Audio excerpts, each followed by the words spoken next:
السلام عليكم. تعالوا نعمل النهاردة بغاشة الأفران بالعسل. هتطلع معانا كده قبة ومورقة، وبجد طعمها حلو جدا. ممكن كمان تزينوها كده بخطوط شوكولاتة أو تحشوها بالكاستر، يعني زي ما تحبوا.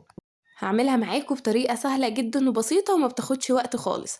تعالوا بقى كده على طول نشوف الطريقة. بس لو أول مرة تشوفوني، أنا أسماء شاور ودي قناتي. ما تنسوش تشتركوا في القناة ولايك وشير لعجبكم الفيديو.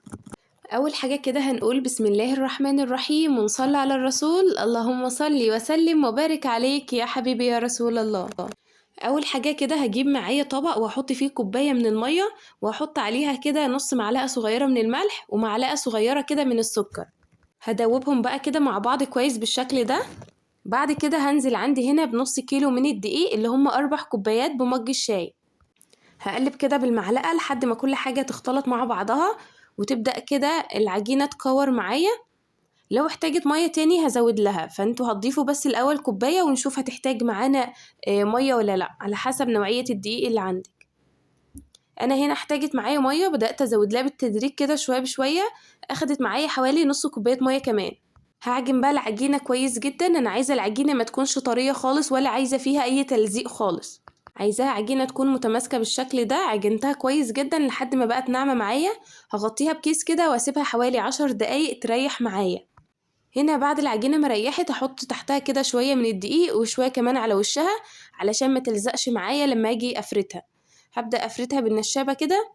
هنا بقى الطريقة سهلة جدا لان احنا مش هنرقق خالص العجينة، هنعملها بسمك تخين جدا، فيعني اي حد يقدر يفردها ويعرف يعملها. هبدأ افرد بقى العجينة بالشكل اللي انتوا شايفينه ده. اهم حاجة يكون تحتها كده شوية من الدقيق علشان ما تلزقش معاكم. انا هفردها كده على قد ما اقدر، يعني بس مش هرققها قوي، يعني تكون رقيقة قوي لا، بالسمك اللي انتوا شايفينه ده كده. هجيب بعد كده معايا كوباية من الزبدة بدرجة حرارة المطبخ. باخد قطعة بقطعة على ايدي كده وابدأ اطريها على ايدي كده علشان اعرف افردها على العجينة بالشكل ده. هحط كوباية الزبدة كلها على العجينة زي ما انتوا شايفين، ما تسيبوش ولا حتة معلهاش زبدة علشان تطلع معانا كده مورقة، فلازم ندهنها كويس جدا بالزبدة بالشكل ده. اخدت معايا الكوباية كلها.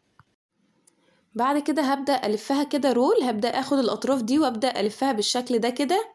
لفة بقى العجينة رول هي اللي بتورق لي البغاشة بتاعتنا بالشكل ده كده. بعد ما لفتها كده لقيت الجنب اللي في النص ده أتخن من الحروف، بدأت أبرمه كده علشان يبدأ يبقى مش تخين قوي وكلها تبقى سمك واحد. بعد كده بقى هقطعها بعد ما خليتها كلها سمك واحد كده وفردتها على الرخامة. هبدأ أقطعها، بقطع أول واحدة واخدها كده وأقيس عليها علشان كلهم يطلعوا مقاس واحد. كده بقى مش هيكون في واحدة كبيرة وواحدة صغيرة، لأ كلهم قد بعض بالشكل ده. النص كيلو من الدقيق هيعمل معايا 10 وحدات بالشكل اللي انتوا شايفينه ده كده. جبت بقى صينية ورشيت عليها رشة من الدقيق، وهحط العجينة عندي كده على الصينية. لازم ترشي شوية دقيق علشان ما تلزقش معاكي في الصينية. هغطيها بقى كده واسيبها تريح شوية، بس هحطها في التلاجة تريح في التلاجة علشان كمان الزبدة تمسك معانا كده. لما اجي افردها الزبدة ما تطلعش معايا، فتبقى متماسكة كده وماسكة نفسها. بعد ما سبتها حوالي 10 دقايق كده في التلاجة ريحت معايا، وكمان الزبدة اتمسكت كده جوه العجينة. اجيب كده رشة دقيق وابدأ افرد العجينة بالشكل ده، وابدأ اخدها اتنيها كده. اتني الحروف دي على بعضها واتني برضو الجنب ده على الجنب التاني. اظن واضح قدامكم خالص، مش محتاج ان انا اشرح ولا حاجة.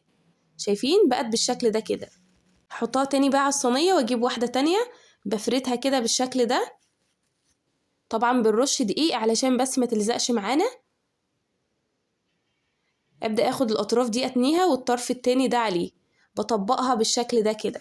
خلصت كل الكمية اللي عندي، هغطيها تاني بالكيس وارجع ادخلها تاني التلاجة تريح حوالي كده برضو 10 دقايق. هو ما بياخدش وقت في الشغل خالص، كل الوقت اللي بياخده في تريح العجينة مش اكتر من كده.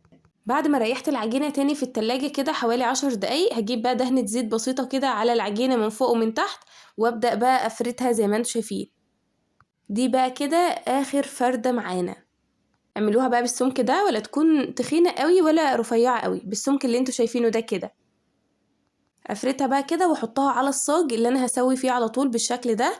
بعد كده بروح جايبة معلقة زبدة او معلقة سمنة، وابدأ ادهن الوش زي ما انتوا شايفين بالشكل ده كده علشان وشها يحمر كده وياخد لون حلو. بعد ما دهنت كده بسيبها حوالي 5 دقايق كده تريح عبال ما اسخن معايا الفرن وكده، وبعد كده بدخلها الفرن على طول على درجة حرارة 180 في الرف الوسطاني. بكون مولعة من تحت، بس اول ما تاخد لون كده حلو من تحت بروح مولعة الشواية علشان كمان وشها يحمر وياخد اللون القمر ده.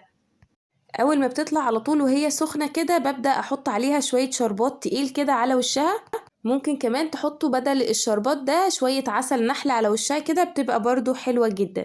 يعني البغاشة بتتزين بكذا طريقة، ممكن نحط شوكولاتة على وشها او نحشيها بالكاستر، يعني زي ما تحبوا. انا استكفيت كده ان انا احط على وشها شوية من الشربات التقيل وكده حلوة جدا.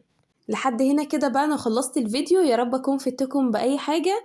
استنوني الفيديو الجاي، استنوني في فيديوهات كتير حلوة، واسيبكم في رعاية الله، والسلام عليكم ورحمة الله وبركاته.